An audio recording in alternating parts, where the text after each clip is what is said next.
3일 기대 오신 여러분 모두를 환영합니다.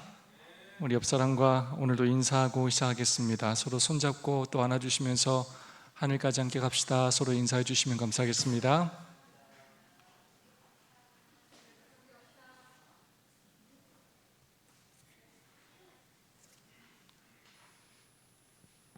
네, 이영래 집사님께서 병원에 입원하셨는데 내일 오전에 수술을 받으신다고 합니다.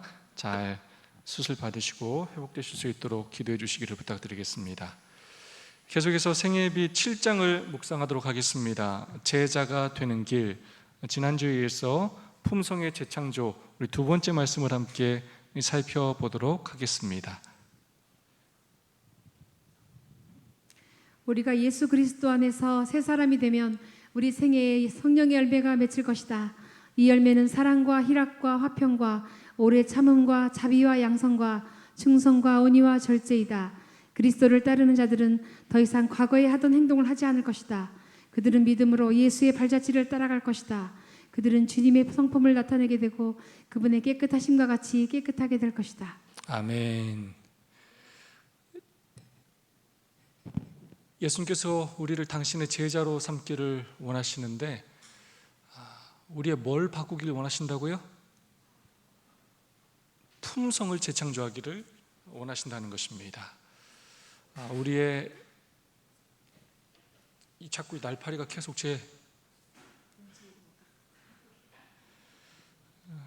우리의 삶의 목적과 삶의 동기, 또 우리의 모든 생활 습관, 이 모든 것들을 바꾸기를 원하신다는 것입니다.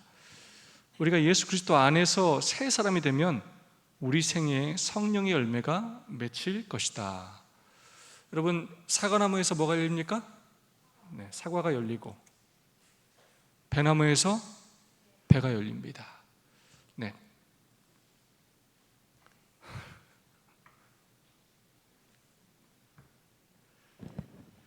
근데 그 사과도 항상 잘 열리는 게 아니죠? 네, 농사를 잘 지어야 또 좋은 사과가 열리지 않습니까? 결국 우리가 무엇을 심느냐, 그리고 그 나무를 어떻게 가꾸느냐에 따라서 그 열매가 결정이 되는 것입니다. 모든 말과 행동에 그에 합당한 열매가 반드시 맺혀진다는 것입니다. 좋은 나무는 좋은 열매를 맺고 나쁜 나무는 나쁜 열매를 맺게 된다는 것입니다. 그 나무가 어떠하느냐, 그 나무의 상태가 어떠하느냐에 따라서 그 열매가 달라진다는 것입니다. 그냥 나무가 있다고 가만히 두면 좋은 열매가 맺히는 것이 아니라는 것입니다. 좋은 열매가 맺힐 수 있도록 끊임없이 영양분을 공급하고 가꾸어주고 돌보는 일을 해야 한다는 것입니다. 그런데 이 품성도 마찬가지라는 것입니다. 우리가 예수님의 제자가 저절로 되는 것이 아니라 우리가 이 품성을 예수님을 닮아가는 재창조되는 이런 품성이 되게 하기 위해서 끊임없이 우리가 이것을 가꾸고 돌봐야 한다는 것입니다. 특별히 우리의 품성을 하나님께 드려서 우리가 정말로 거듭나는 경험을 해야 한다는 것입니다. 품성은 결국 생각과 말과 행동의 기초가 됩니다. 그래서 결국 우리의 삶은 품성으로 결정이 되는 것입니다. 새 사람이 된다는 것, 결국 새로운 품성이 형성되는 것을 말하는 것입니다. 그래서 궁극적으로 우리가 추구해야 하는 신앙의 가장 큰 목표는 우리의 품성이 예수 그리스도를 닮아가는 것입니다. 품성이 재창조되는 것입니다. 그래서 우리가 늘 하루의 삶의 끝에서 밤에 무엇을 돌아봐야 하냐면 내가 오늘 얼마나 나의 품성이 더 예수님을 닮아갔는지, 얼마나 더 사랑하며 살았는지를 우리는 늘 돌아봐야 하는 것입니다. 내가 어떤 일을 했는지, 얼마를 벌었는지, 오늘 얼마나 재밌었는지 그런 계산할 수 있지만 더 중요한 것은 우리가 오늘 하나님을 더 닮아갔는지, 예수님의 마음으로 살았는지를 우리가 늘 돌아봐야 한다는 것입니다. 그렇게 할 때, 우리가 그런 노력을 하며 살 때 우리의 삶에 성령의 열매가 맺히게 된다는 것입니다. 성령의 열매를 하나씩 한번 읽어볼까요? 시작. 사랑, 희락, 화평, 오래 참음, 자비, 양성, 충성, 온유, 절제. 나는 이 중에서, 이 9가지 중에서 어떤 열매가 그래도 좀 나한테 좀 잘 맺혔는가, 여러분 혹시 좀 뽑으실 수 있습니까? 물론 저것을 하나하나 분류할 수는 없습니다. 사실 모두 연결되고 심층되면서 그렇게 다 모든 것을 포함한다고 할 수가 있겠습니다. 그렇다면 여러분, 저 중에서 여러분에게 가장 부족한 점은 무엇이라고 여러분 생각이 드십니까? 오늘 우리는 사랑하기 위해 노력하며 살고 있습니까? 오늘 우리는 나의 삶의 기쁨, 그리스도로 인한 기쁨을 얻기 위해 우리는 노력하며 살고 있습니까?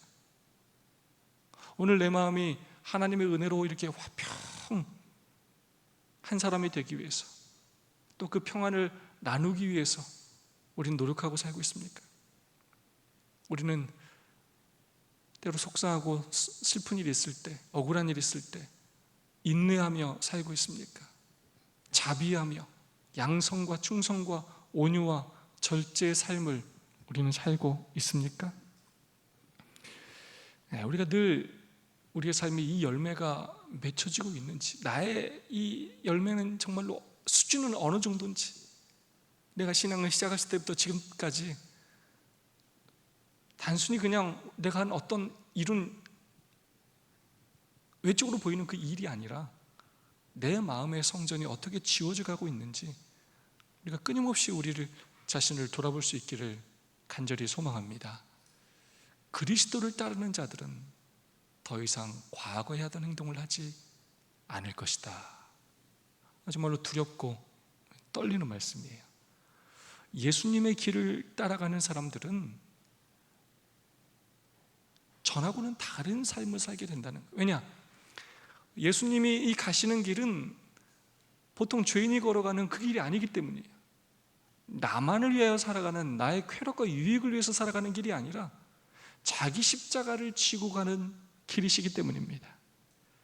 우리가 우리의 신앙생활을 돌아보고 우리도 예수님의 발자취를 따라가고, 우리도 우리가 죄된 과거에 얽매여 살던 그런 행동이 아니라 예수님께서 이 땅에서 하셨던 그런 일을 하면서 예수님의 걸어가신 그 길을 우리도 믿음으로 따라가게 달라고 기도하고 노력하는 우리 모두가 될 수 있기를 소망합니다. 내가 변화되었는가를 알아보는 방법은 내가 과거에 하던 행동을 지금도 하고 있는가 하는 것입니다. 우리는 늘 나의 변화에는 관심이 없고 상대방의 변화에 관심이 참 많아요. 그런데 오늘 내가 정말로 교회에 다니면서 내 행동이 변하고 있는지, 아니면 여전히 변하지 않고 그대로 머물러 있는지 한번 돌아봐야 하겠습니다. 나는 절대로 안 변해가 아니라 우리가 그런 노력을 하면 나도 모르는 사이 예수님을 닮아가게 될 것입니다. 예수님을 닮아가는 것이 우리의 삶의 목표가 될 수 있기를 소망합니다. 다음 말씀입니다. 그리스도를 따르는 자들은 전에 싫어하던 것들을 좋아하게 될 것이다. 또 그들이 전에 좋아했던 것들을 싫어하게 될 것이다. 교만한 자들이 겸손해지고 어리석은 자들이 지혜롭게 된다. 술에 찌든 자들이 더 이상 마시지 않게 된다. 불순한 자들이 순결해진다. 세상의 허영을 좋아하던 자들이 그것들을 내려놓게 된다. 아멘. 전의 말씀과 이어지는, 과거의 삶과는 전혀 다른 삶을 산다는 말씀과 이어지는 말씀입니다. 이 그리스도를 따르는 예수님의 제자들은 전에 싫어하던 것들을 좋아하게 된다는 것입니다. 또 전에 좋아하던 것들을 싫어하게 된다는 것입니다. 사람의 변화는 곧 애정의 변화를 말합니다. 좋아하는 것들이 달라져요. 그래서 그 좋아하는 것이 달라지면서 시간을 쓰는 대상과 돈을 쓰는 대상이 달라지는 것입니다. 그냥 나의 기쁨과 행복, 나 옷 사입고, 나 즐기고, 우리 가족 챙기고, 놀러 다니고, 그렇게 살아가던 삶에서 더 예수님이라면 어떻게 사셨을까를 생각하면서 교회의 영혼구원 사업에, 봉사와 나눔에 그렇게 헌신하며 시간을 쓰며 살게 된다는 것입니다. 사람은 좋아하는 것에 시간을 내고 돈을 쓰고 삶을 투자하게 됩니다. 그리고 그 삶은 그에 합당한 열매를 마침내 맺게 되는 것입니다. 교만한 자들이 겸손해지고, 그 예수님의 제자들이 그렇게 교만하지 않았습니까? 높은 자가 되려고 애쓰고, 그러나 그들이 십자가를 경험한 후에 예수님의 그 부활을 경험하고 갈릴리 바닷가에서 그 예수님의 회복하심을 경험하고 그들이 완전히 자신의 삶을 내려놓고 다락방에서 그들이 완전히 겸손하게 그렇게 무릎 꿇고 서로 한마음과 한 뜻이 되는 그런 경험들을 하면서 전혀 다른 사람들로, 겸손한 사람으로 변화되었습니다. 정말로 배운 것이 없는 어부였던 몇몇 제자들이 정말로 지혜로운 예수님의 제자로 그렇게 변화되었습니다. 술에 찌든 자들이 더 이상 마시지 않게 된다. 이제 과거에 예수님 믿기 전에 술을 그렇게 잘 드셨던 분들이 이런 고백을 하는 얘기를 들었어요. 평생 술을 못 끊을 줄 알았다는데 어느 순간 교회 다니면서 이 술을 먹고 싶은 욕구가 싹 사라졌다는 이런 경험들을 들었습니다. 담배를 죽어도 못 끊을 줄 알았는데 어느 순간 이 담배에 대한 욕구가 사라졌다는 그런 간증을 들은 적이 있습니다. 그래서 하나님께서 우리 마음속에 역사하시고 우리의 욕구까지도 변화시켜 주신다는 것입니다. 우리가 예수님의 제자로 살기로 갈망하고 노력할수록, 그러면서 성령 하나님의 역사하심을 갈망할수록 하나님께서 우리의 동기, 삶의 동기를 바꿔주시고 애정의 대상을 바꿔주시고 삶의 목표를 바꿔주신다는 것입니다. 불순한 자들이 순결해진다. 세상의 허영을 좋아하던 자들이 그것들을 내려놓게 된다. 명품 좋아하고 막 사람들한테 과시하고 드러내는 거 좋아하고 그렇게 치장하고 비교하는 거 좋아했던 사람들이 그런 것들을 다 내려놓고 단순하고 순결한 삶을 살 뿐만 아니라 그러한 재물을 하나님을 위해 그렇게 사용하는 삶으로 변화된다는 것입니다. 체로키 인디언들이라고 있습니다. 이들 사이에서 가장 인기 있는 한 이야기가 있는데 할아버지가 손자에게 들려주는 이야기입니다. 두 마리 늑대 우화라는 아주 유명한 이야기입니다. 할아버지가 이렇게 손자에게 이야기합니다. 우리의 마음속에는 두 마리의 늑대가 살고 있단다. 그리고 이 두 마리는 항상 싸우고 있지. 손자가 말합니다. 할아버지, 왜 싸워요? 할아버지가 이렇게 얘기합니다. 둘이 성격이 반대라서 그런단다. 이 검은 늑대는 악이란다. 그 녀석은 화, 질투, 슬픔, 후회, 욕심, 오만, 자기연민, 죄책감, 억울함, 열등감, 헛된 자존심, 우월감을 가지고 있단다. 그럼 다른 한 마리는요, 하얀 늑대가 있단다. 하얀 늑대는 기쁨, 평화, 희망, 온유함, 겸손, 동정심, 친절, 자비, 공감, 너그러움, 진실, 연민이란다.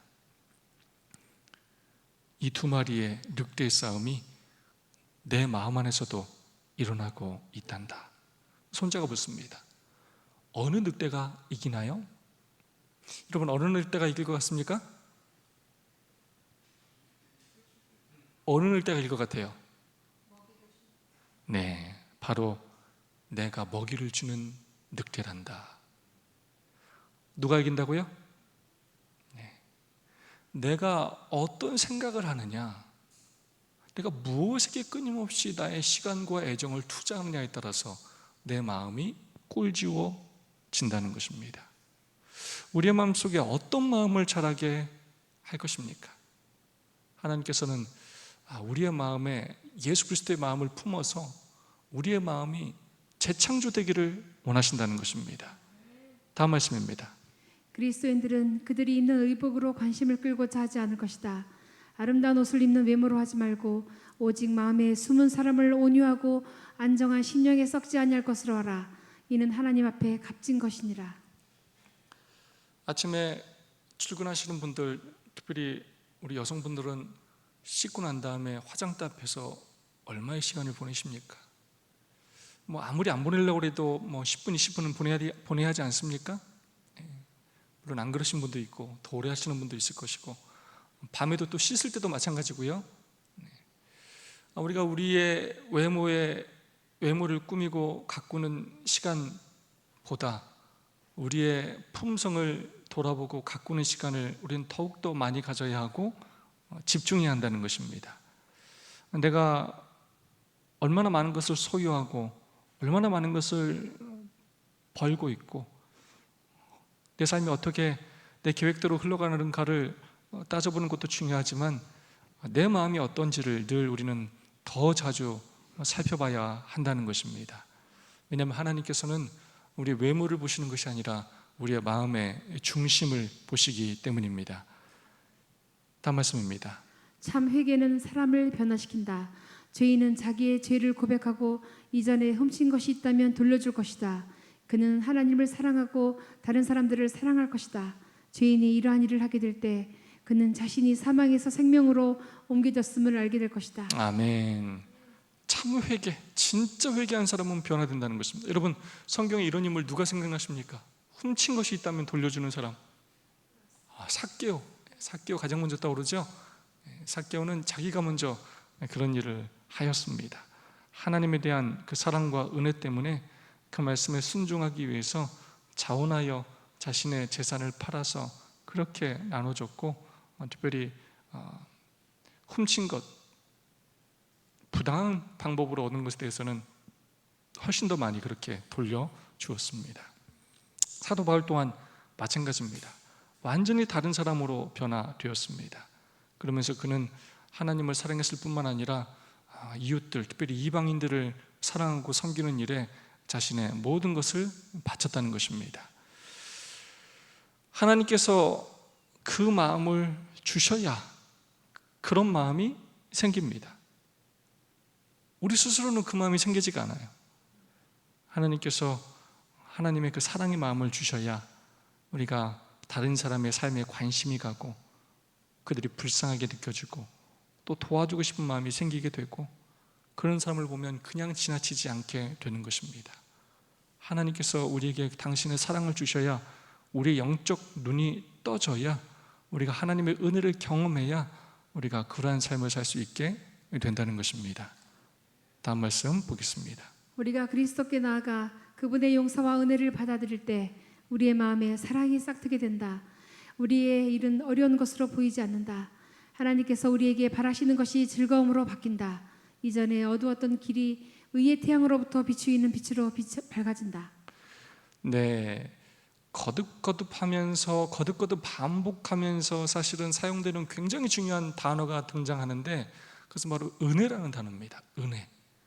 하나님의 사랑과 함께 가장 많이 강조되는 단어는 은혜입니다.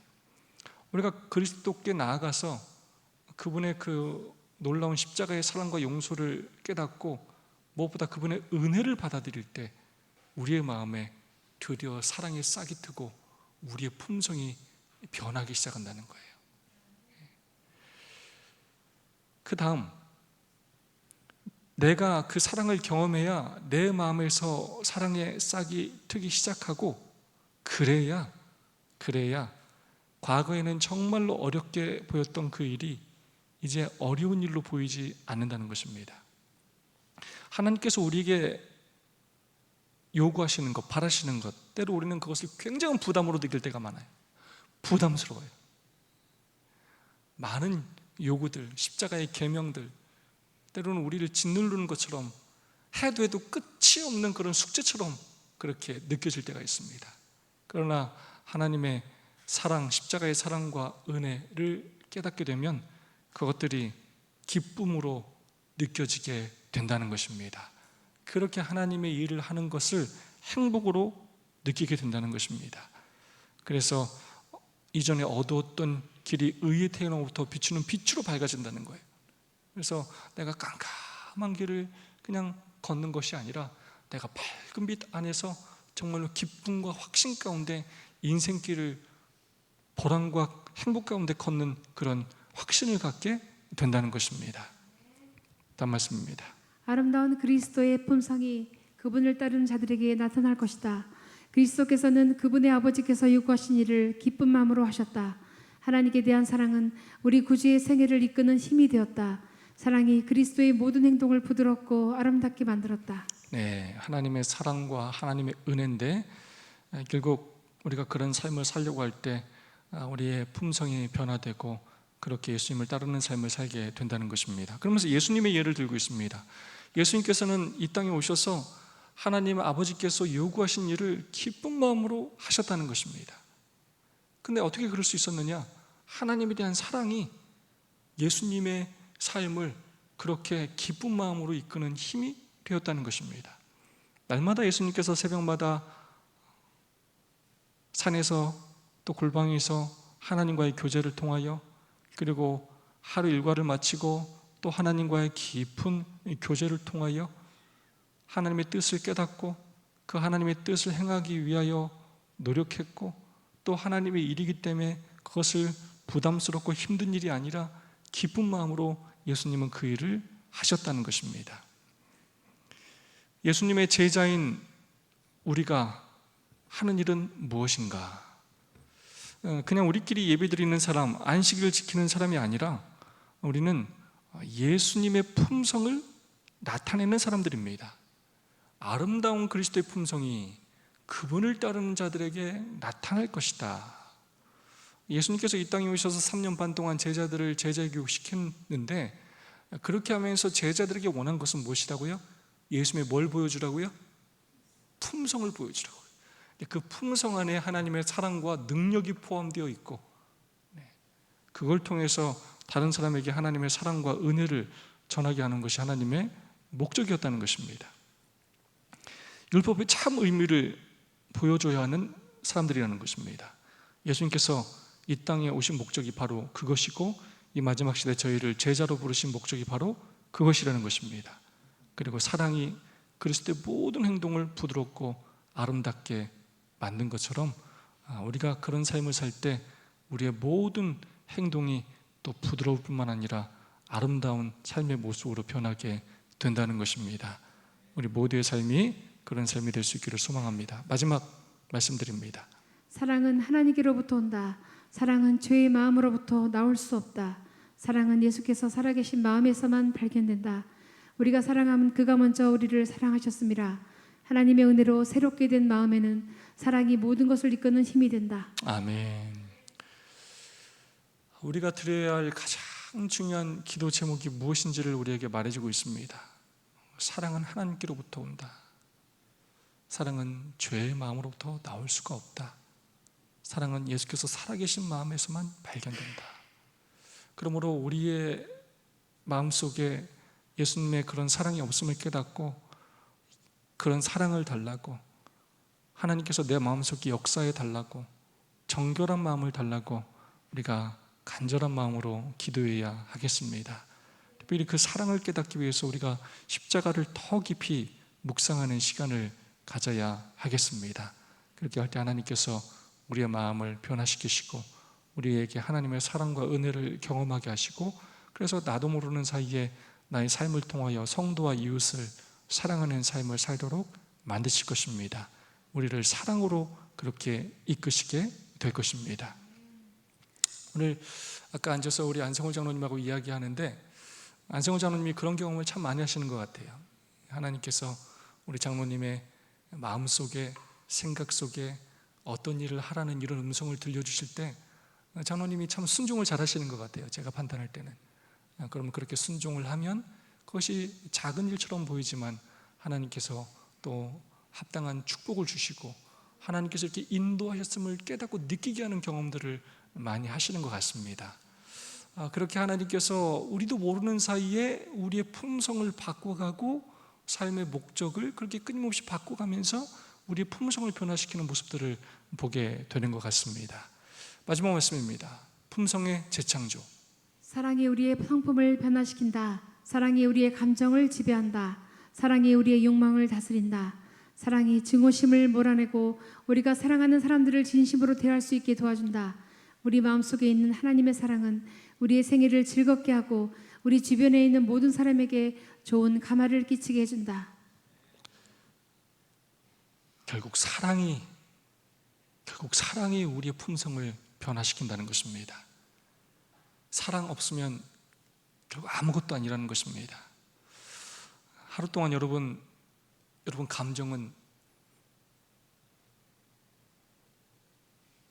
여러분 어떻게 여러분의 감정을 컨트롤하고 계십니까? 때로는 정말로 정신병자라는 생각이 들 때가 저도 있어요. 화냈다, 웃었다, 끊임없이 변하는 제 자신을 바라볼 때가 있습니다. 하나님의 이 사랑 때문에 우리가 정말로 온유한 사람, 인내하고 겸손한 사람, 그래서 우리의 욕망이 아주 그렇게 악한 것에 불붙는 그런 사람이 아니라 정말로 거룩한 욕망으로 그렇게 뜨거운 사람으로 변했으면 좋겠습니다. 우리 마음속에 있는 미움과 시기와 증오심이 사라지고 우리가 사랑하는 모든 사람들을 진심으로 대할 수 있기를 소망합니다. 이 말씀 정말로 가장 마음에 와닿습니다. 우리 마음속에 있는 하나님의 사랑은, 우리가 만약에 정말로 우리의 마음속에 하나님의 사랑을 품게 된다면 우리의 생애를 즐겁게 한다는 거예요. 그냥 좋은 일이 있어서 즐거운 게 아니에요. 그냥 내가 행하는 모든 일, 오늘 날씨가 좋네, 오늘 비가 오네, 그냥 다 좋은 거예요. 감사하고 우리 생애가 그렇게 즐거워지고, 그 다음에 두 번째, 나의 생애만 즐거운 게 아니라 우리 주변에 있는 사람에게 뭘 끼치게 된다고요? 야, 얘는 뭐가 좋냐, 너 지금? 너 왜 그러냐? 누가 뭐라 그래도 끔찍도 하지도 않고 인상도 쓰지도 않고 끊임없이 나누고 베풀고 겸손히 행하고, 또 왜 그러냐? 그래서 주변 사람들이 이 사람과 함께 있는 것을 너무나 좋아하고 이 사람의 그런 삶을 통해서 예수의 모습을 보게 된다는 것입니다. 선한 감화력을 끊임없이 끼치게 된다는 것입니다. 그것을 일어나게 하는 것이 무엇이라고요? 바로 사랑이라는 것입니다. 하나님의 사랑과 은혜를 경험할 때 우리의 삶이 진정으로 변화될 수 있다는 것입니다. 이것이 우리가 아는 신앙의 궁극적인 목적이 아닌가 합니다. 우리가 이 땅에서 우리가 즐겁고 행복한 삶을 살 뿐만 아니라 우리 주변에 있는 사람에게 끊임없이 선한 감화를 끼치며 사는 삶, 여러분 그것이 전도 아니겠습니까? 삶 자체로 삶이 전도가 되고 삶이 예배가 되는 그런 삶이라고 생각합니다. 우리 모두 그러한 삶을 사시기를 간절히 소망합니다. 제가 아주 좋아하는 찬양입니다. 우리 가사가 너무 좋습니다. 함께 우리 들으면서 가사를 마음에 새기기를 소망합니다.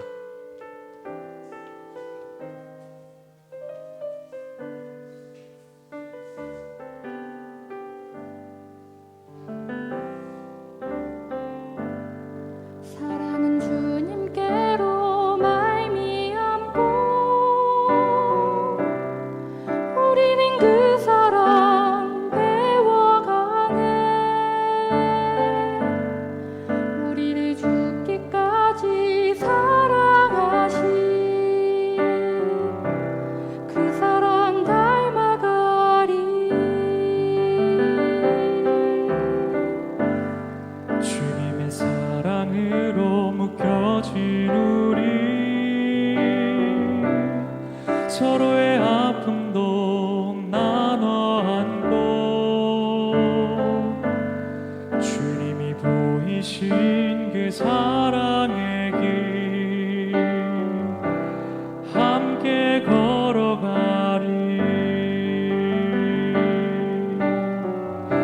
사랑이 없는 모든 것 울리는 꽹과리고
죽기까지 사랑하신 그 사랑 닮아가리. 사랑은 주님께로 말미암고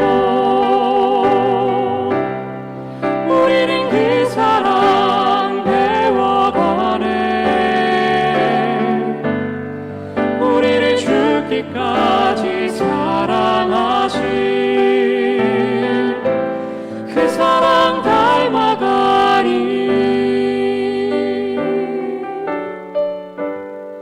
우리를 죽기까지 사랑하신 주님의 사랑 닮아가리.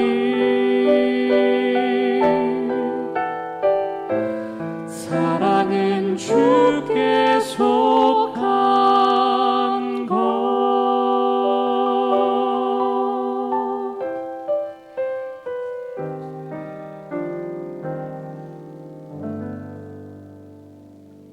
참 감동적인 찬양이죠. 사랑은 누구에게 속해 있다고요? 네, 하나님께 속해 있습니다. 우리가 하나님께로부터 그 사랑을 받아야 하고 배워가야 한다는 것입니다.